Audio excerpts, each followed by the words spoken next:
phrase that Francis Schaeffer coined in one of his sermons. He said, "Hope cannot be pinned up in a vacuum." I found that to be an arresting image, and it stuck with me for years. Hope pinned up in a vacuum.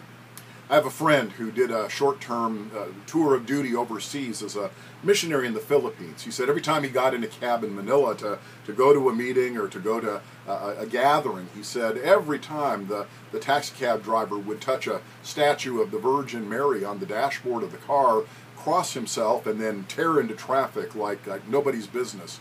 He said he got into one cab one day, and the cab driver reached out to touch his statue of Mary, and she was gone. Somebody had apparently ripped off Mary, and so he was just flustered, this taxi cab driver. But then, creatively thinking, he remembered that he had hanging from his rearview mirror a nudie Cupid doll, and so he touched her instead, crossed himself, and they tore into traffic. Hope pinned up in a vacuum. Thinking about magic and magical thinking, I'm thinking about the ways that we try to protect ourselves and establish our stability and security in the world.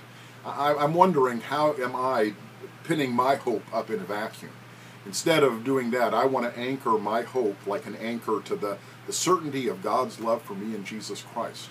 I want to be so fully anchored to that reality that I don't need to have magic rituals and sacred gestures to see me through the dangers of life.